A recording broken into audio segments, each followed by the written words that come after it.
Witches, it's Luna, trying not to look like the cover of Meet the Beatles. I'm trying to get my light and cameras adjusted so that colors aren't so washed out when you're looking at the deck. But I'm here today because I got an excellent surprise today, and that is not one, but two gift decks.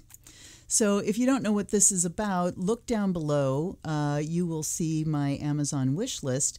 And the really exciting thing I found out about today, because one of the decks that I got I'd never heard of before, and I thought, how's that possible? Well, if you order something off of my wish list, you can then add to it something that's not on the wish list.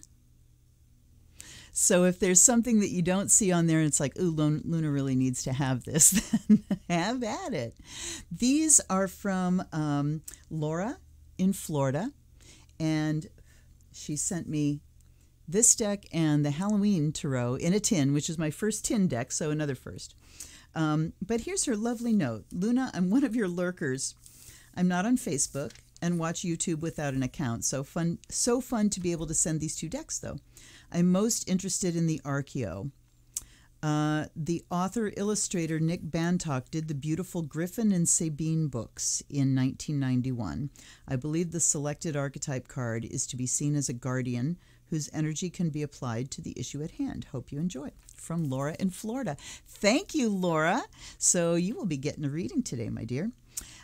Nick Bantock, creator of Griffin and Sabine, the archeo personal archetype cards. This is Llewellyn. Includes a 42-card deck and 204-page full-color guidebook.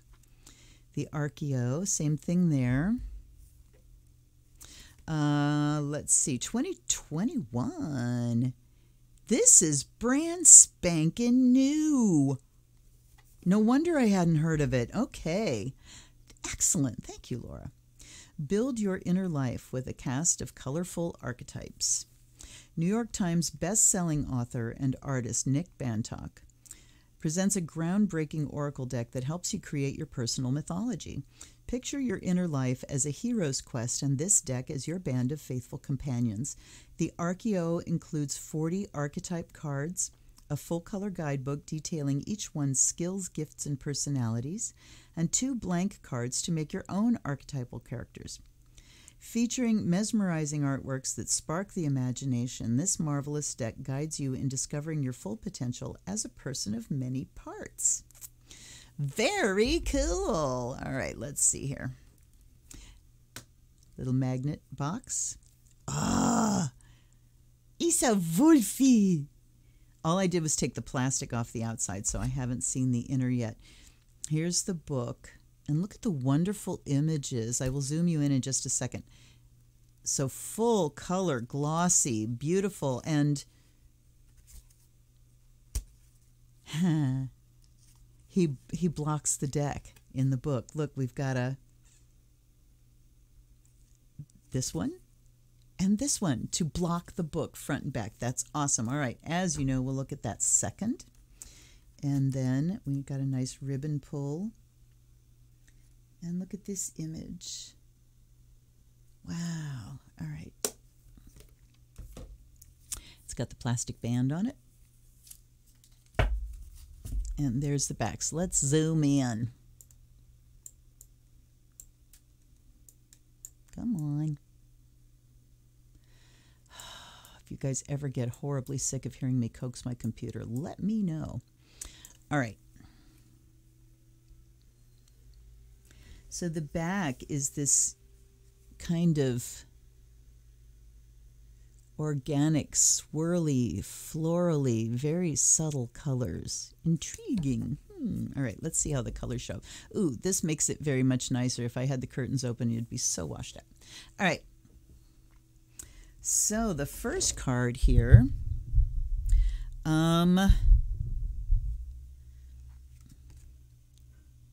can't really read what this, oh, alchemist. Okay. So then it says alchemist right here. We've got a red and black heart and a snake, so kind of reminiscent of a caduceus, but not really. We've got those flowers, I don't know what those are, and a pentagram. So the alchemist, I guess just, you know, kind of blending and weaving together the matter of earth into something else. That's what I see. This one is Angel. The names are very subtle, very relatively pale lettering in lowercase on the side. And I like that because it has a name, so you can, get a verbal impression as well as the visual, but it doesn't overpower the image. No boundaries or no borders on the card, sorry. So there's Angel. Anima/animus. So in esoterica, magical teaching, whatever gender you are, down here, the opposite is in spirit. It's kind of like your opposite, just the opposite part. So women have an animus, a spiritual male, and males have an anima. Okay. There's the arbiter. Arbiter. That was the front image, like a justice card. I like all the writing, but, it messes with my head because I want to read it all. All right. Awakener. It's a lion and a little owl going, beep, beep, beep, beep. Demon. I love the images. I really love his artwork style. Dreamer. There's the ibis. Who's the ibis? Tahuti, I believe. And then we have Duende. Oh, hello. We have Duende. And I don't know what that means. We will look it up. Eccentric. Okay, I gotta look up Duende right now. I can't go past. I love these full color. All right, Duende. The Duende is a spirit of the deepest creativity, a silent sound, a struggle that surges up from the soles of our feet. It is of blood, ancient culture, and action, and it calls us out. Without it, our artistic works will be tepid and superficial, yet with it, our nerve endings become exposed and raw. Wow, I need to know more about the Duende. All right, fascinating. Now, eccentric. This one is falcon. So we're going kind of all over the place here. We've got people, we've got just terms I've never heard before, and we've got animals. Fatalist. Wow. Capricorn. Grace. I love the kind of monkey face mask in the tail. That's beautiful. Green Man. Oh, yeah. 1874. What's the significance there, I wonder? Healer. So we're drawing images from all different cultures. What? This one is Hiraeth. H-I-R-A-E-T-H. We're going to look that one up. The Hiraeth is elusive. She is the sense of loss and nostalgia we feel for a place or a person that we never knew. She is the missing, that which lingers like a dull, aching grief in your bones. If you chase her, she will recede, but if you invite her to make herself known, she may approach and relieve you of your hollow longing. Whew, boy. So I am very intimate with this archetype, though I've never heard that name before. Hypocrite. He's got a cardinal. Or at least a clergy member. Illuminator. Look at just the, the lighthouse with this like solar sunflower. Innocent. The images are so very interesting. Innocent, the long nose and the ass's ears. Is this like Pinocchio and King Midas, or I don't understand. King Pride, not Midas. Who had ass's ears? I don't remember. Intimate. Ah, that's the one that's inside the box. Inventor. Jester. with a dowsing rod. That's interesting because jesters were the ones that were given permission to say to the king what nobody else was allowed to say to the king. And, you know, play it off as joking. Ha ha ha. This is why we need comedians. Because they can say what we don't feel comfortable with saying out loud. But the dowsing rod says that I sense things. I sense things underground, that I have a, you know, they play the fool. They act the fool, but have a very serious job to do. Okay, this one is, where's the, lion right there. Magician. That was at the back of the book. We have a key and an egg and a kind of a juggler and a star and a playing card. So lots of places to go with that. Metamorph. Oh. Midwife. Excellent. Oh my gosh, this is so intriguing. Mobius. Okay. Just really interesting to see how the Mobius teaches us to view time not in relation to our linear mortality, but in terms of a perpetual circular motion. When you are no longer restricted by a sense of impermanence, your plans and decisions can be more deliberate. No longer restricted by a sense of impermanence. That makes my Buddhist brain go, hey? Okay, fascinating. Mooncat. Look, kitty, kitty. The mooncat's driven by curiosity and intuition. If you align yourself to her, you will learn to grow your innate perception. Oh my goodness, this is very different. This is a wonderful, fresh oracle. Observer, poet, reflector,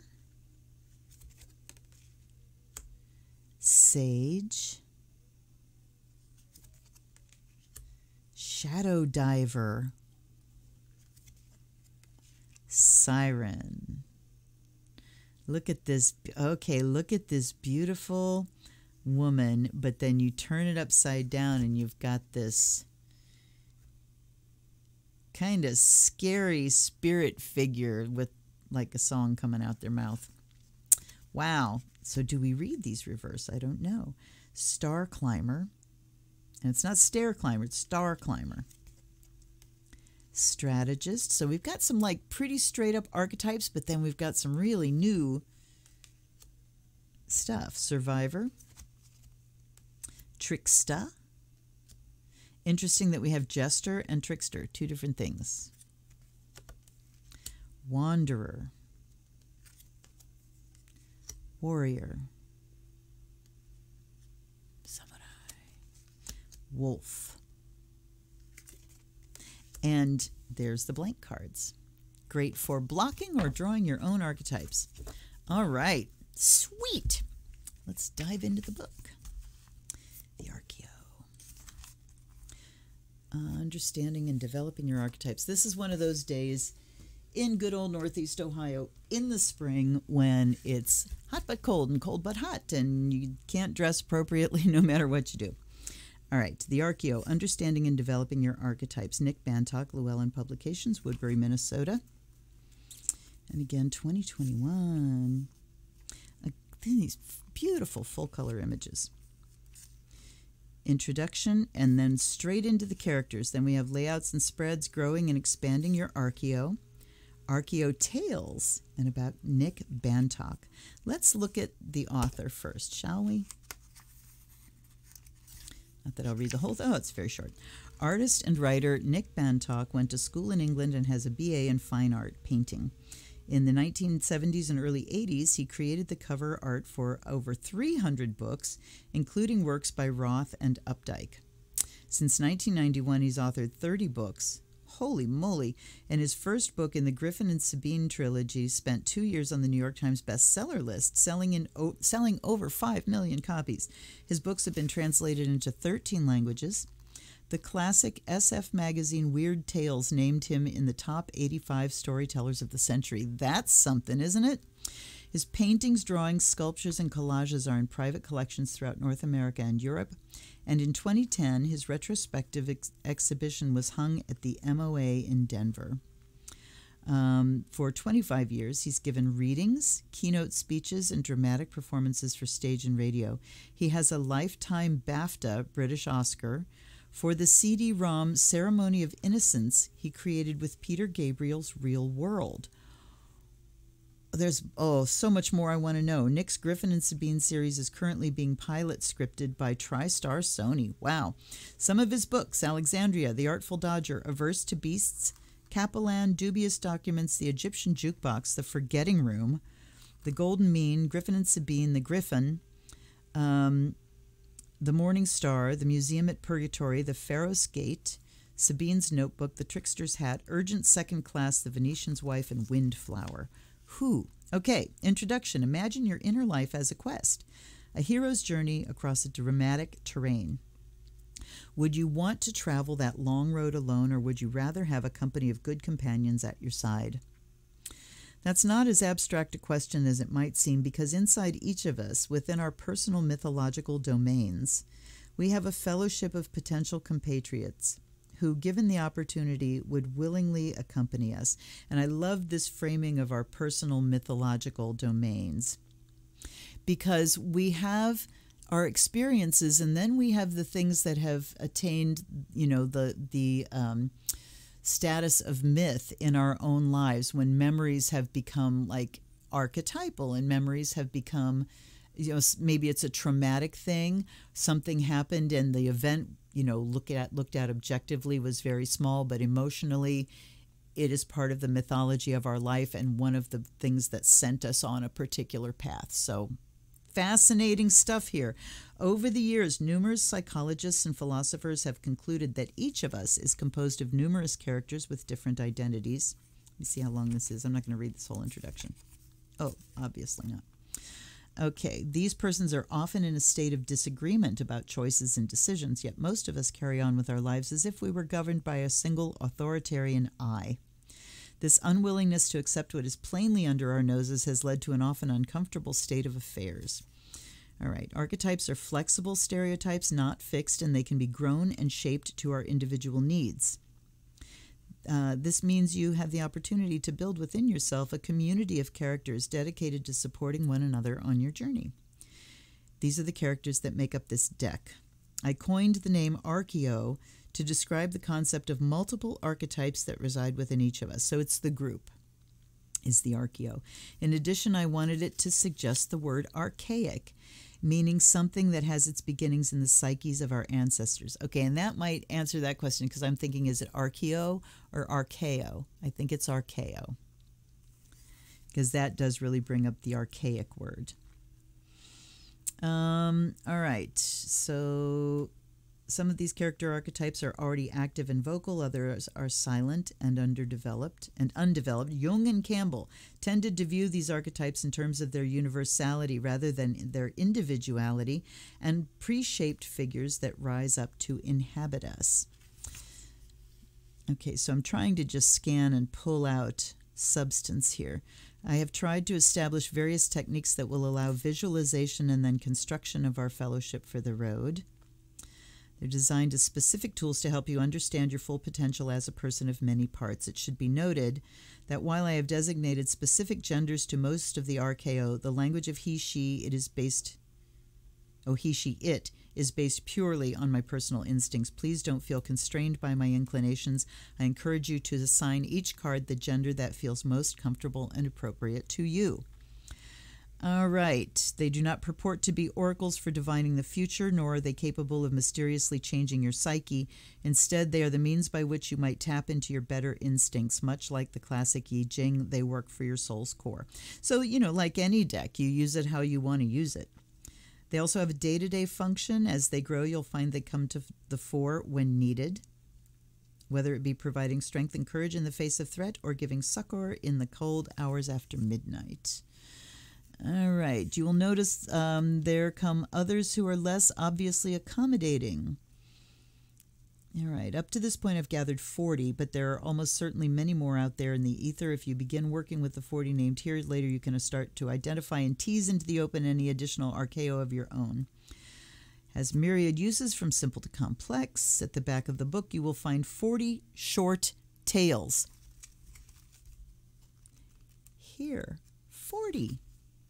Okay, layouts and spreads. Growing and expanding archeo tales. So they're just little, like a paragraph for each of them. Wow! I mean, the book alone would be worth having. Sweet. They are meant as parables, and I wrote them to give you a glimpse of the characters within their mythic world. Consider them stories for your intuition. Ultimately, though, it comes down to being what you sow is what you reap. If you're prepared to work on yourself and your growth and are willing to keep an open mind and are not frightened by the depth of your psyche, then these cards can help. If, on the other hand, you prefer to rely solely on logic and would rather give instinct and intuition a wide berth, then stop here before your view of life gets rudely stirred. I like this guy. All right, so for the cards, we have attribute, a short thing, and then we have persona, which is a longer description. There's nothing that talks about upright or reversed. So let's skip past them and go to the next section, which is layouts and spreads. If you're familiar with using the tarot or any other divination cards, you will know that there are practical methods of laying out the cards so that you can read them. However, the archeo cards are not meant to predict the future. They are more of a practical and functional device designed specifically to help you look into yourself and see what your better selves already perceive but cannot grasp. With all closed spreads, begin by shuffling the full deck face down. Make sure you're in a focused meditative frame of mind without judgment or preconception. Concentrate on the general topography of your life. As you shuffle the cards, try not to dwell on specific questions, but instead attempt to locate your center, that place within you that's balanced and knows good choices from bad. Then, when you feel stilled, cut the cards cleanly and begin your spread. Here I've described 3 principal spreads, long, medium, and short, but in reality, possible layouts are limitless, and I suggest you use your imagination to fit your circumstance. So, okay. So I'm going to reach out psychically to you, Laura, and we'll see what we come up with you. Although I am inclined with these, since it is so very different, to really center on myself, because I want to give information about, does this ring a bell for me? And since I do have a second deck from you, Laura, which is a tarot deck, I think the Halloween Tarot will be where you really get your personal reading, if that's okay with you. Okay. So the short spread is 3 cards, medium and full. Let's go for the short. All right. Lay 3 cards out in a row. Take your time and examine them individually. Ask yourself what you know of them already and how they relate to both your inner and outer life. See, this would be difficult to do for another person. You can't, in fact, impossible. Then deal out 6 more cards, 3 above and 3 below. This is short. 6 above and 6 below, 3 below. The existing set, giving you a block of 9. These new cards are the effectors or influencers over the first 3. They can represent outside elements or the characters you're failing to pay attention to. It is up to you and your intuition. For example, the following spread could represent a need to maintain diligence in the face of adversity, or it could be an encouragement to free your passions. The final interpretation is yours, not mine. That's why the archeo is a personal tool and not an oracle. All right.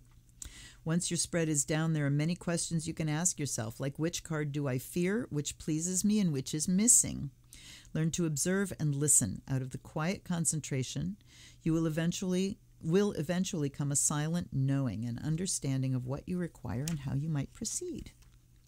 All right, I think I'm going to go with 3 and just, all right, first things foist. Where's my, there it is. Let's light up the charcoal. I'm going to back up a little bit.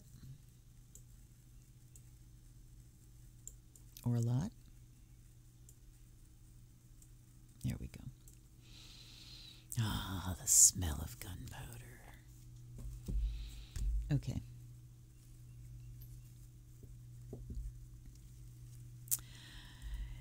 Allies and ancestors, guides and guardians, rulers of my psyche, archetypes within me, gods and goddesses, and creatures and beings that live inside me, please come out to play.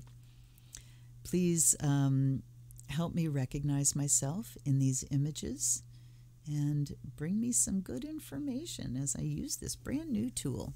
I offer you pure water. And to this deck, I offer you the Fire of Azrael. Oh, I've got to get some of this stuff ordered to sell.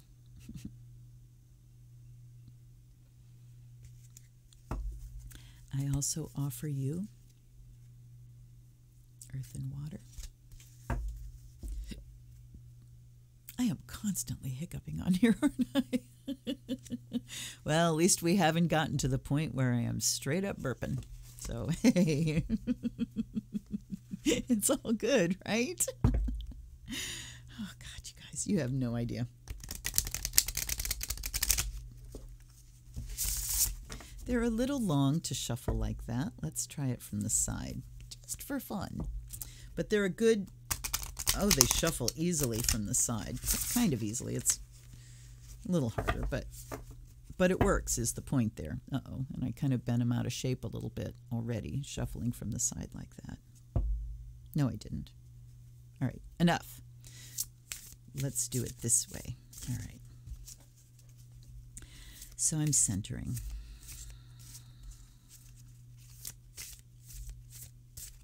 And what I'm doing is opening my mind to the things that might not be comfortable for me. And there's the first one out, which is Awakener.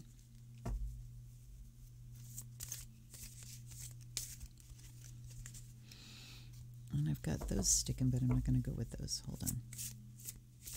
And it did say cut. So I'm going to cut the deck, and I'm going to go like this. We have the Warrior. Shuffle and cut again for my next one.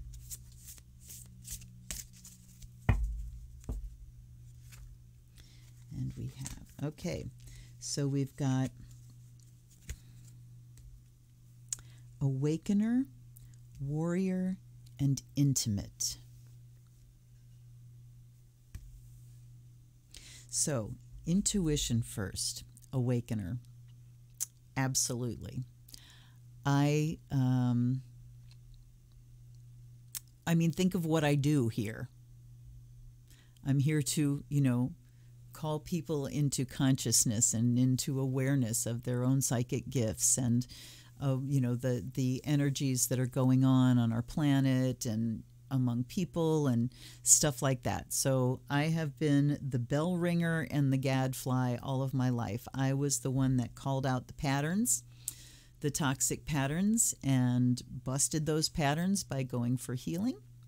So yes, I vibe with that. The Warrior, I vibe with as well. I have a hard time tolerating things that are wrong and keeping my mouth shut. I can be not really combative. Well, I guess combative because I don't keep my mouth shut.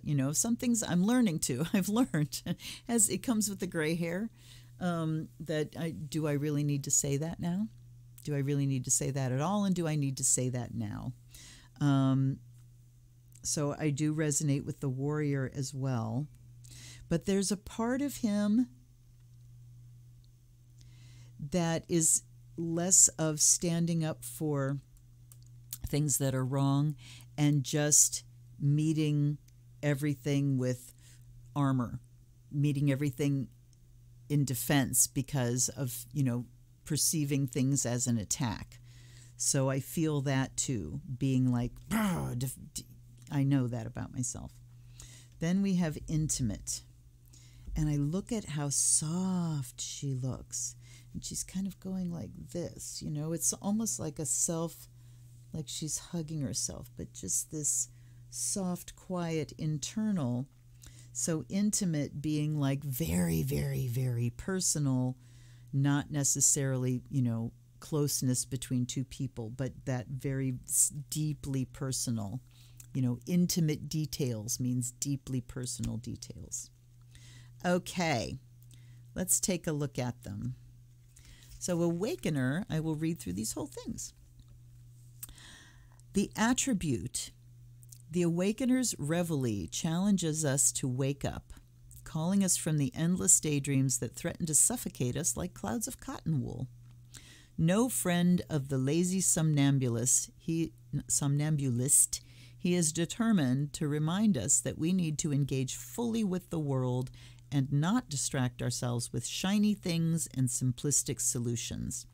So it's like, yeah, wake up. Are you sleepwalking? Are you paying attention?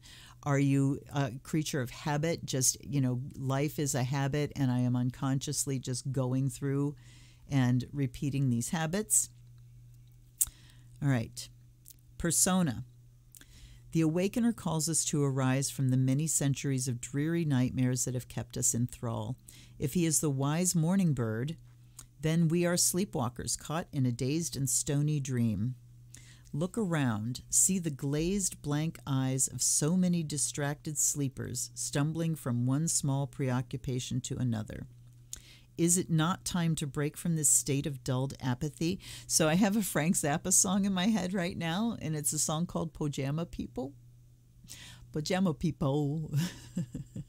Let's see. Pajama, they have, it says they make you sleepy with the things they might say. They all got flannel up and down them, a little trapdoor back around them, and some cozy little footies on their minds. So he's talking about these people. The pajama people are boring me to pieces. But the pajama people, too, can be the sleepwalkers. The struggle between the material and the spiritual is never ending, and those who have a vested interest in keeping us passive consumers will continue to feed us with syrup and lace our drinks with Mickey fins. We have a choice. Either we sink deeper into the quicksand of docility and indifference, or we shake ourselves into life. Certainly it isn't easy to quiet the snoring that echoes through our heads, but if we fail to arise and stand up against the dark horseman, we will never experience the opportunity to enjoy the benefits of full consciousness. So it really does talk about where you are as far as, you know, being awakened. And I do feel like I don't have the luxury of denial anymore. I haven't really practiced a lot of denial in a while. And you know, you catch yourself being in denial when things start getting fraught and uncomfortable. And it's like, what am I avoiding? What am I denying? I certainly do avoidance, but I'm usually very aware that I'm avoiding, and I watch myself do it. So, okay, I do vibe with that. Let's look up Warrior. So yes, this isn't a deck that really kind of gives you a reading. It is about contemplation and self-reflection and identifying the parts of yourself, and it's wonderful. Warrior, the attribute. The warrior is your fearless defender and champion who will protect you against those wishing you malice. Let him be your courage, your right arm, and he will not let you down. When he stands before you, you can be confident that no one will bully or intimidate you. Yeah, and see, having Pluto being my chart ruler, so it rules how I look, my outward personality, and that Pluto sitting on my midheaven. I've had so many people in my life tell me that I intimidate them, and it took me a long time to recognize that. I always thought that I was very meek and mild. And as I told a client the other night, I actually used to tell people I have a weak voice. Okay. He has the strength of a polar bear, the speed of a cheetah, and the reflexes of a cobra. His flesh is impenetrable, and his blade is razor sharp. Persona. When you are threatened and flight is impossible, you have two choices. Either cower down or summon the warrior to fight for you. Your warrior is both fierce and fearless. He's calm as a samurai, wild as a berserker, and more than a match for anyone or anything that intends you or your kin malice. Dressed in steely armor, he's virtually invincible, and in his company you are secure in the knowledge that you cannot be intimidated or beaten.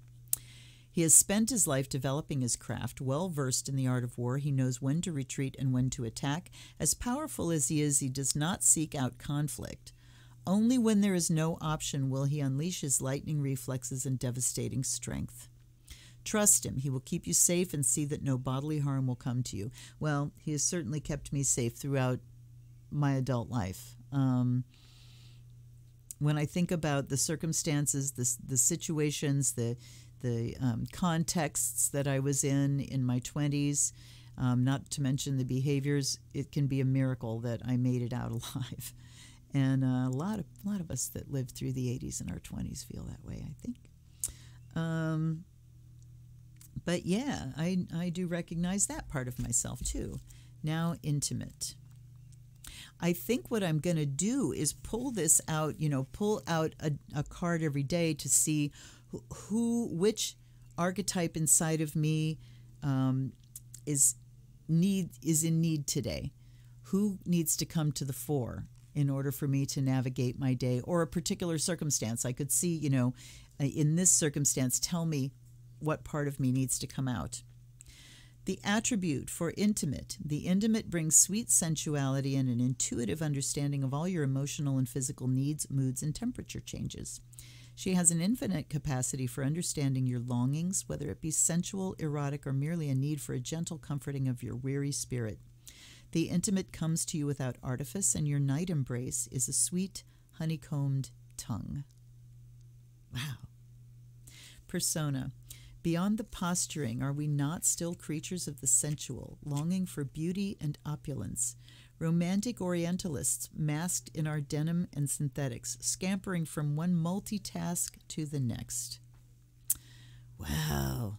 Are we not scared of the vacuum that waits to devour us?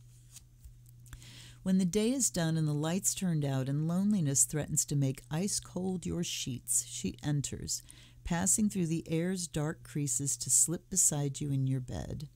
Moving to the rhythm of your longing, she is your perfect lover, cocooning you in her gentle arms, absolving you from worldly sin, and keeping away the doubts that plague you.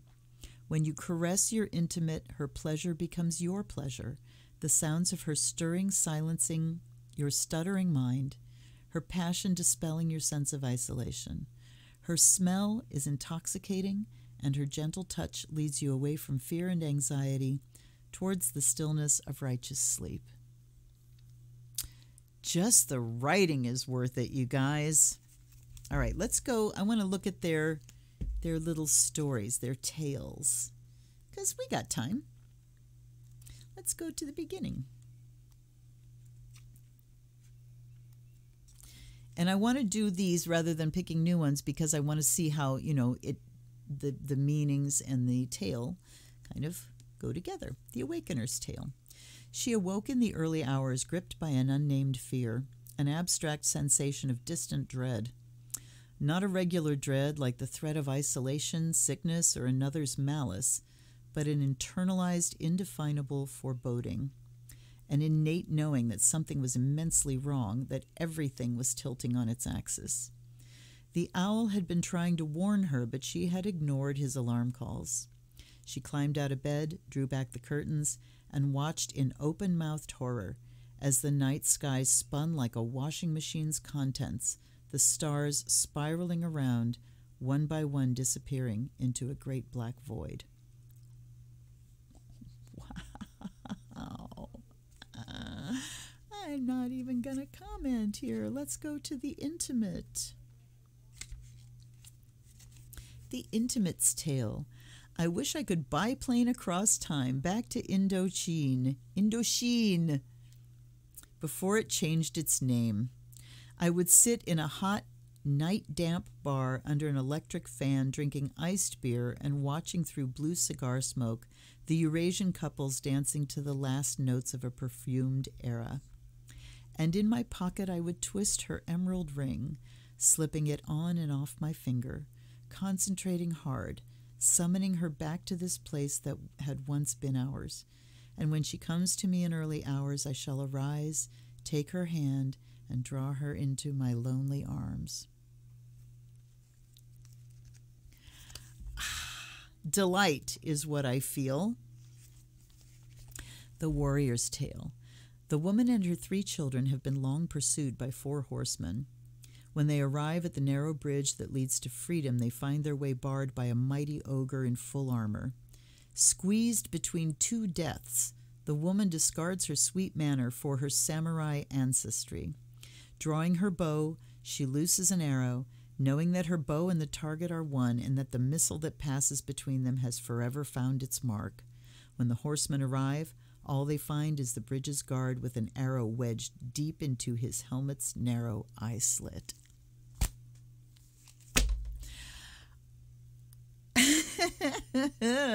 I love this. And I mean, it's just really wonderful to see something. This reminds me of the Phoenix cards. Those are the ones that are past life. And you spread them out. So, you could look at these that way too. Just spread all the images out and pick the ones that you're most drawn to, or the ones that you're most deterred by. I'm having a hard time finding words lately, you guys. And just read the stories and let them, it's kind of like let the story talk to that part of yourself inside, not through your really conscious mind, and then see what happens sort of afterwards. These would be really excellent cards to dream on, to use as dream seeds, to read, before you go to sleep, and then visualize it, read the little tale and do a visualization of that and sort of expand the story in your mind as you're falling asleep. Those would be excellent. So I am delighted. I am just thrilled to pieces with this deck. It's beautiful. And now I want to find some of these books that he's written, because clearly his writing is top notch. Wow. Thank you, Laura, so very much. And you will have your personal reading on Monday when I unbox the tarot deck. Sweet. All right, you guys, if you want to get in on this, check out that wish list, buy me a deck, buy me, something cheap off the wish list, and then the deck that you can't find on the wish list but you really want me to know about, throw it on there. It's excellent. All right, so much fun. If you'd care to send me a donation, there are links below. There's a link to my Patreon below where you will get astrology classes if you join at the priestess level. We have a live stream coming up on Wednesdays and Saturdays, and variety of things. Unboxings, if I have new decks to unbox, or astrology videos on Mondays and Fridays. And I hope that you are subscribed. If you're not, please take care of that. Please hit the like button, because that helps people see what I do. I now am eligible to monetize my channel, and I'm not doing it yet. I don't know if I ever will, but I'm not going to, because at this level, all I would do is make money for YouTube. And I don't want to do that and make you guys watch commercials so they can make more money. That's just me, because I'm a fucking warrior. All right. Thanks so much for hanging out with me, you guys. I will see you next time. This is the Zen Witch. Blessed be.